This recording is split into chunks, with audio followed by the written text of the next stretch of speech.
Bonjour à tous, puis merci Christine pour ta présentation et merci à toutes les personnes qui sont connectées aujourd'hui pour écouter ma présentation. Donc aujourd'hui, je vais vous parler de mon projet de doctorat qui porte sur les vernis à apparence mat. Mon projet de doctorat est dirigé par Véronique Landry de l'Université Laval et co-dirigé par Caroline Sepansky de l'Université de l'État du Michigan. Donc pour commencer, il faut savoir que 40% de la province du Québec est recouverte de forêts, ce qui fait du bois l'un des matériaux les plus abondants disponibles sur le territoire. Le bois peut être utilisé dans différentes applications.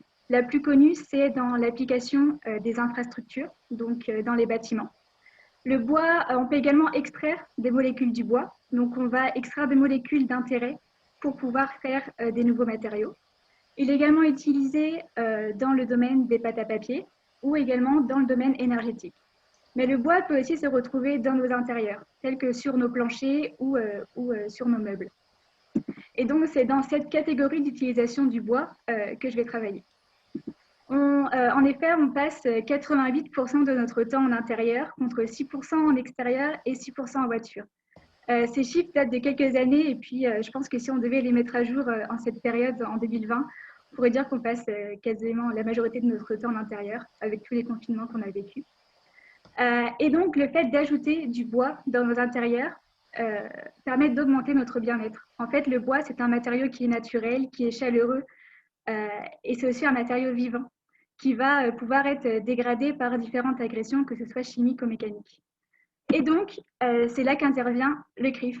Le CRIF, c'est la chaire de recherche industrielle sur les produits de finition de bois d'intérieur. Donc, elle est dirigée par Véronique Landry à l'Université Laval et elle est supportée par 4 partenaires industriels dans les différents domaines du bois, donc en partant de la matière première, en passant par la formulation des vernis, jusqu'à l'application sur le produit fini.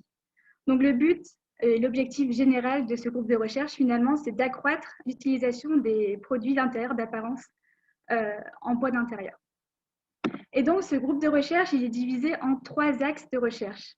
Le premier, c'est la densification. Donc là, des étudiants vont travailler sur augmenter les performances du bois, notamment en termes de dureté. Donc, ils vont ajouter des petites molécules à l'intérieur des cellules du bois pour permettre d'augmenter la dureté générale du bois, mais également pour le protéger, par exemple, contre le feu. Le deuxième axe de recherche, c'est la protection du bois. Donc là, ça va plus être sur des systèmes de revêtement qui vont permettre de protéger le bois, notamment en termes des résistances aux égratignures, aux chocs, mais également les protections contre le feu. Et enfin, il y a le dernier axe de recherche qui est l'apparence. Et donc, c'est dans cet axe-là que je fais partie avec les revêtements à apparence mat, qui va permettre en fait de valoriser l'apparence esthétique et finale du bois. Donc, ici, je vais vous présenter un système de finition qui est appliqué classiquement sur les planchers. On commence par une première couche de teinture qui va permettre finalement de rendre le bois plus esthétique en faisant ressortir le grain, par exemple, ou les motifs naturels du bois, ou le colorant également. Ensuite, il va y avoir une couche de primaire. Cette couche-là, elle sert en fait à l'adhésion des couches qui vont être appliquées juste après. On a le scellant qui est sur 2 couches, qui lui a plus un but de protection du substrat. Donc là, c'est là que vont être toutes les propriétés mécaniques comme la résistance aux égratignures, l'auto-réparation, les protections anti-feu. Puis enfin, on a la couche de finition. C'est la couche sur laquelle je travaille dans le cadre de mon doctorat. C'est la toute dernière couche qui apparaît sur le revêtement et celle que le consommateur voit quand il achète un produit. Et donc, cette couche de finition, elle a 2 grands objectifs. La première, c'est la protection du bois. Et la deuxième, c'est l'apparence et l'esthétique du fini. Avant de vous parler un peu plus en détail de sur quel type de finition je travaille, je trouvais ça important de vous présenter les 4 différentes familles de revêtements. Donc, il y a les revêtements à base d'eau, à base de solvant, poudre ou photopolymérisables. Donc ici, on a la composition générale des vernis et des peintures que vous pouvez retrouver sur le marché. Il y a déjà une différence entre vernis et peinture. Vernis, c'est considéré comme un revêtement transparent, alors qu'une peinture va être plus opaque. Donc, une peinture est composée de 45 à 60% de solvant ou de diluant et de 25 à 30% de liant ou de résine. Le solvant, il a plusieurs objectifs. Le premier, c'est de pouvoir disperser toutes les charges qui vont être, tous les autres composantes finalement, qui vont être ajoutées à la peinture. La deuxième, c'est l'application, pour permettre une bonne application de la peinture. Et la troisième, c'est l'évaporation du solvant, qui va permettre au liant ou à la résine de se fixer au substrat et donc d'obtenir un film de revêtement sur la surface. Ensuite, on a 15 à 25% de pigments. Donc, les pigments sont ajoutés dans le cadre des peintures pour donner l'opacité ou la couleur à la peinture. On a 10 à 20% de charges. Les charges sont ajoutées plus pour les propriétés de protection de la surface. Donc, on va notamment ajouter des charges pour augmenter la résistance aux égratignures ou aux produits chimiques comme les produits ménagers, par exemple. Et ensuite, on a 0 à 5% d'additifs. Donc, les additifs, ils vont être ajoutés plus pour la qualité du mélange de la peinture.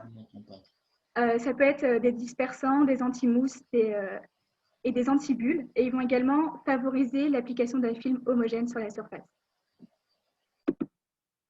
Je voulais vous présenter un peu quelques chiffres par rapport au marché des revêtements au Canada. Donc, il y a une étude qui a été faite en novembre 2017 qui répertorie en fait les différents secteurs où les revêtements sont utilisés.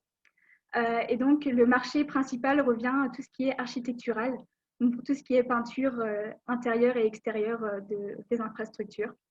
Ensuite, le marché des revêtements est suivi par l'automobile. Et on voit que les revêtements pour le bois sont un peu plus derrière avec 6% du marché. D'autres chiffres intéressants, c'est qu'aujourd'hui, 95% des revêtements architecturaux sont à base d'eau. Et il y a eu 75% de réduction d'émissions de composés organiques volatiles durant ces 10 dernières années. Ces deux chiffres sont intéressants, puis vous allez comprendre juste après pourquoi aujourd'hui le marché, et depuis quelques années maintenant, se tourne vers les revêtements à base d'eau.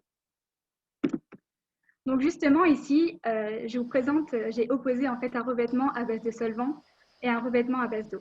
Donc pour un revêtement à base de solvant, le liant, on va dire le plus classique que l'on peut retrouver, c'est les alkydes. Et le solvant qui est utilisé dans ce type de revêtement sont souvent d'origine pétrosourcée. Donc le solvant que vous connaissez à mon avis le plus ici, c'est le white spirit, qui est un hydrocarbure aliphatique. On a également d'autres types de solvants comme le xylène ou des alcools. Puis la problématique la plus importante, qui n'est pas des moindres, c'est que les solvants sont extrêmement inflammables, ils sont toxiques, irritants, ils sont également nocifs pour l'homme et pour l'environnement.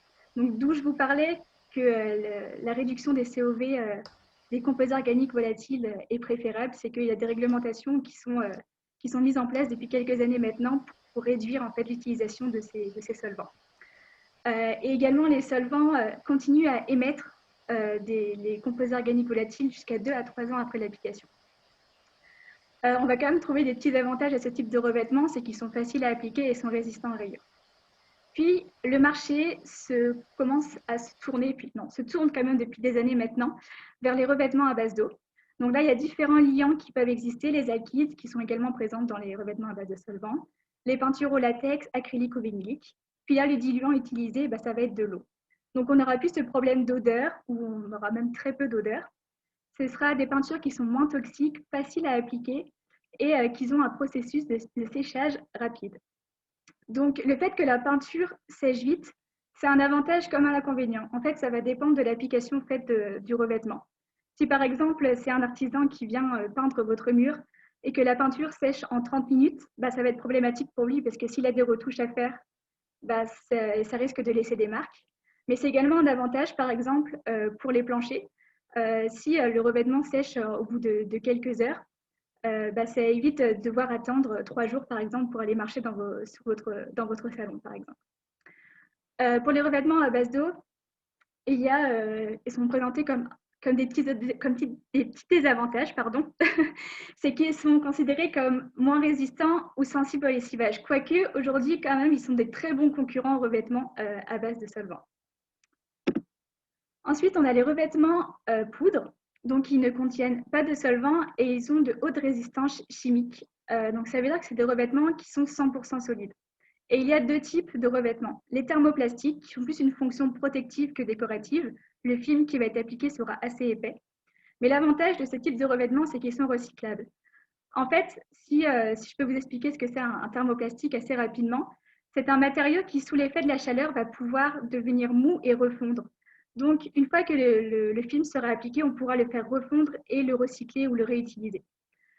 Et on a les revêtements thermodécissables qui, eux, vont former une couche fine après le chauffage. Mais une fois que la réaction est terminée et que le film est totalement durci, il n'est plus du tout sensible à la chaleur. Donc celui-ci, il est non recyclable. On ne pourra pas le faire refondre pour le réutiliser. Le type d'applicateur qu'on va utiliser pour ce type de revêtement, c'est la projection électrostatique et il est notamment utilisé pour les pièces de métal. Juste en haut ici, vous avez un schéma d'une projection électrostatique de poudre. Et donc, il faut savoir que le substrat sur lequel sera appliquée la poudre devra être conducteur. Donc, on devra charger ce substrat pour que la poudre vienne se coller au substrat. Puis aussi, le deuxième point, c'est qu'il faut chauffer à des températures supérieures à 100 degrés pour faire durcir le revêtement. Ce qui fait que ce type de revêtement poudre n'est pas vraiment applicable au bois, puisqu'il nécessite d'avoir un matériau conducteur et en plus de faire chauffer la surface. Et enfin, on a les revêtements photopolymérisables. Donc ça, c'est le type de revêtement que j'utilise dans le cadre de mon doctorat. C'est des revêtements qui nécessitent l'utilisation d'énergie ultraviolette pour faire durcir le vernis. Donc les UV, ils sont compris entre 200 et 400 nanomètres, donc c'est juste en dessous du spectre de la lumière du visible. Et les lampes qui sont utilisées dans les industries pour faire durcir les vernis sont 20 000 fois plus puissantes que les UV qu'on reçoit sur Terre. Donc autant vous dire que je ne passerai pas là-dessous pour une séance de bronzage ou pour me faire désinfecter. Pour vous présenter les différents types de revêtements, en fait, il y a 3 types de polymérisation qui existent, la radicalaire, la cationique et l'anionique. Je ne vais pas vous expliquer en détail les mécanismes chimiques qui ont lieu dans ces réactions. Juste, vous devez savoir que la radicalaire, en fait, c'est le type de réaction qui est le plus utilisé dans l'industrie des couvre-planchers aujourd'hui et qui va être étudié dans le cadre de mon projet. Donc, un revêtement photopolymérisable, il est composé de 3 composantes principales. Une résine, qui est composée d'oligomères. Donc, un oligomère, c'est une longue molécule qui est ici représentée par un grand bonhomme. On a le diluant qui va permettre de réguler la viscosité du vernis. Donc, ça peut être des monomères, de l'eau ou du solvant. Dans le cadre de mon projet, on va travailler avec des monomères. Donc, ce sont des petites molécules quasiment identiques aux oligomères, mais de beaucoup plus petite taille. Et enfin, on a le photoinitiateur. C'est un peu la pièce maîtresse de cette composition-là, puisque c'est grâce à lui qu'on va pouvoir faire durcir le revêtement sous l'influence des ultraviolets. Donc ici, on a une composition d'un vernis liquide où les 3 composantes sont ajoutées. Puis comme vous pouvez le voir, chacun des composés sont séparés, un peu comme notre distanciation sociale qu'on connaît en ce moment. Chaque composé est indépendant et libre dans le vernis. Puis sous l'influence des UV, le photoinitiateur va s'activer et va lier toutes les composantes les unes aux autres. Donc finalement, on va créer une chaîne enchevêtrée, très dure. Et là, la distanciation, elle n'existe plus, tout le monde est lié les uns aux autres. Donc on obtient un vernis solide très dur. C'est ce qu'on appelle ici un phénomène finalement de polymérisation. Puis les avantages de ce type de revêtement, c'est que d'un point de vue industriel, il sèche très rapidement. En fait, sous l'influence des UV, ils vont durcir quasiment instantanément. Et ça, c'est vraiment un avantage pour l'industrie des couvre-planchers, puisque ça permet d'augmenter la productivité. Ils sont sans composés organiques volatiles, donc on dit qu'ils sont 100% solides. En fait, ça signifie que toutes les composantes présentes dans le vernis à l'état liquide se retrouvera dans le vernis solide. Les composantes qui font partie de ce vernis ont également un bon rapport prix-performance et de bonnes résistances chimiques et mécaniques. Mais ils ont quelques petits désavantages, c'est qu'ils sont seulement applicables aux substrats en 2 dimensions. C'est-à-dire que pour le cas des planchers, ça fonctionne très bien. Mais si on veut l'appliquer sur une chaise ou sur un meuble, ça va beaucoup être plus compliqué, vu qu'on a des formes en 3 dimensions. La lumière ultraviolette ne pourra pas venir on va dire, ne pourra pas être sur toute la surface finalement. Donc, on va avoir des endroits où le film ne sera pas durci. La réaction radicalaire, qui est donc la plus utilisée sur le marché, elle est sensible à l'oxygène, ce qui va amener à une diminution de la réactivité. En fait, on va empêcher certains petits bonhommes de se prendre la main et du coup, ça va impacter la dureté du revêtement. Et la troisième problématique, et pas des moindres, c'est c'est la difficulté à ajouter des charges dans le revêtement. Et c'est à cette problématique que je vais me confronter dans le cadre de mon doctorat. Maintenant que vous avez un peu compris les différents types de revêtements qui existaient et avec quel type de revêtement je travaille pour le cadre de mon doctorat, on peut parler un peu plus de l'apparence mat. Je pense que vous avez été tous plus ou moins confrontés en rentrant dans une salle à être éblouis par le parquet qui est beaucoup trop brillant. Ça, c'était le type de revêtement qui était vraiment à la mode il y a quelques années maintenant. Mais aujourd'hui, le marché se tourne plus vers les revêtements à apparence mat. Puis l'avantage de ces revêtements-là, c'est qu'ils permettent de garder un espace naturel du bois. Puis on évite aussi cette forte réflexion de la lumière, ce qui est beaucoup plus agréable finalement pour les occupants. Puis l'avantage aussi, c'est qu'un revêtement à apparence mat marque beaucoup moins les égratignures. Donc maintenant que vous voyez la différence entre un vernis brillant et un vernis mat, je vais vous expliquer un peu le mécanisme qui se cache derrière ça. Donc là, je vais vous montrer le mécanisme qui est utilisé dans les vernis à base d'eau ou à base de solvant. Donc pour obtenir un vernis à apparence mat, on va ajouter des charges dans le revêtement. Ce sont en fait des particules solides, c'est de la silice, donc des particules solides micrométriques qui vont être ajoutées au vernis. Puis dans le cas des vernis à base d'eau ou à base de solvant, il va y avoir l'étape d'évaporation du solvant ou du diluant. Puis ça va mener à une surface structurée et rugueuse. En fait, les particules de silice vont se trouver à la surface du revêtement. Par le phénomène d'évaporation, on va avoir une réduction du film. Et quand la lumière va venir frapper cette surface, elle va venir se rediriger dans différentes directions de l'espace. Et c'est ce qui va donner cette apparence mat. Mais dans le cas des vernis photopolymérisables, ce phénomène d'évaporation de solvant, il n'existe pas. Comme je vous ai dit, c'est un 100% solide. Donc la totalité des composantes présentes dans le vernis liquide se retrouvent dans le vernis solide. Donc sous l'influence des UV, finalement, il n'y aura pas de réduction du film et les particules de silice, elles ne vont pas se retrouver à la surface du film et il est difficile d'obtenir une surface mat avec ce type de revêtement. Mais bien sûr, sur le marché, il existe déjà des revêtements photopolymérisables à apparence mat et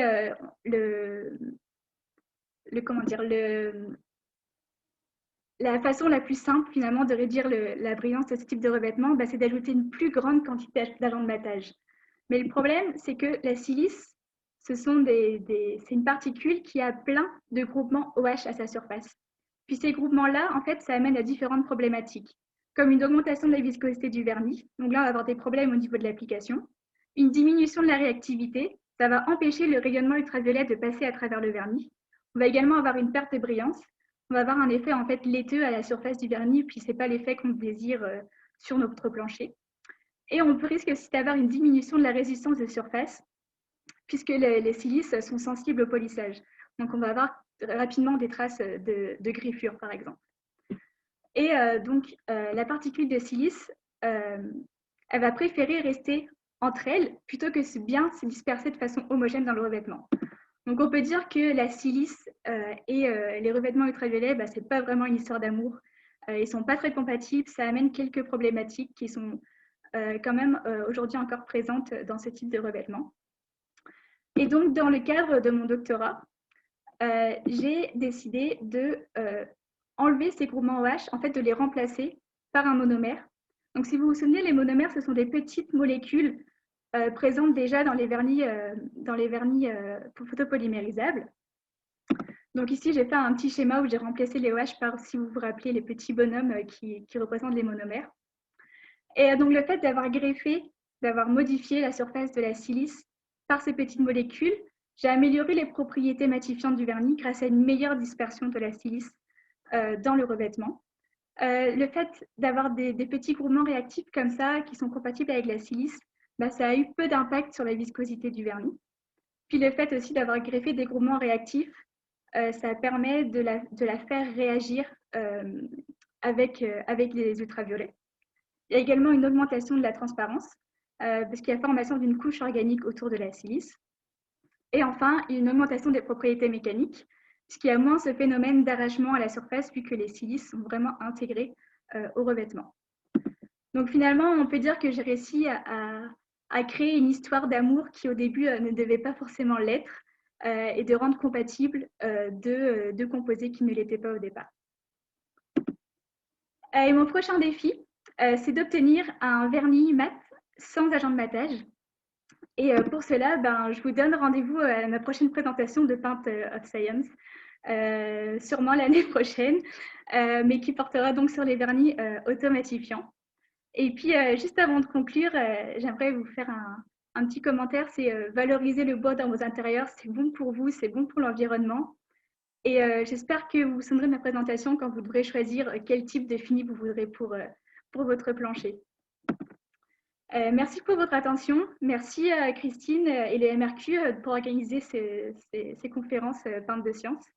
Merci à tous les partenaires qui soutiennent ce projet. Merci aussi à l'équipe d'Écrive qui, à mon avis, est présente aujourd'hui en grand nombre. Et puis surtout, merci à toutes les personnes qui se sont connectées aujourd'hui, que ce soit du Québec ou de la France. Ça m'a fait vraiment plaisir. Merci à tous.